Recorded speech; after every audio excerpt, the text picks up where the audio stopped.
শুভ দোল পূর্ণিমা সবাইকে জানাচ্ছি হ্যাপি হোলি। তো আজকে তো তোমরা সবাই জানো আজকে দোল পূর্ণিমা, আর দোলের দিন আমরা বাঙালিরা স্পেশালি ঠাকুরকে আবির লাগাই।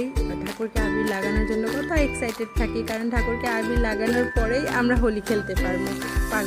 তো যাই হোক, এখানে আমার এখানে যেহেতু আমার ছোট গোপাল আছে, তো আমি আমার গোপালকে কীভাবে পুজো দিচ্ছিলাম তো দেখো। সবার প্রথমে আমি গোপালকে স্নান করিয়ে চন্দন করিয়ে ওখানে বসিয়ে তারপরে সব কিছু জোগাড় করে ঠাকুরকে রং লাগাচ্ছিলাম।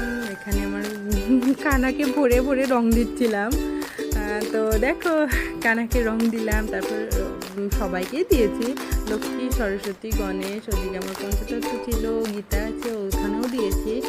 দেওয়ার পর দেখো এই তো পুজো করছিলাম। সে বলছিল মামা চলো, কারণ আমাদের এখানে একটু হোলি সেলিব্রেশন আছে, ওখানেও যেতে হবে। মামা তো মানে মেয়ের তো চোখে ঘুম নেই সকাল থেকে, মামা চলো হোলি খেলবো।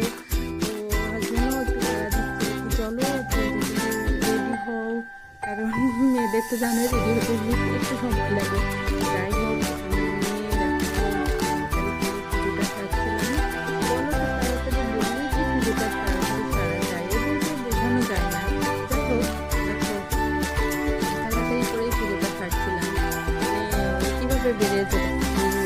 মানে কিভাবে পুজোটা সেরে বেরোতে পারি।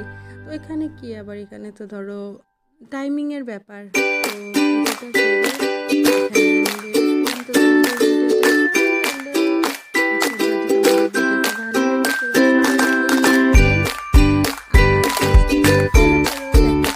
তো চলো টাটা।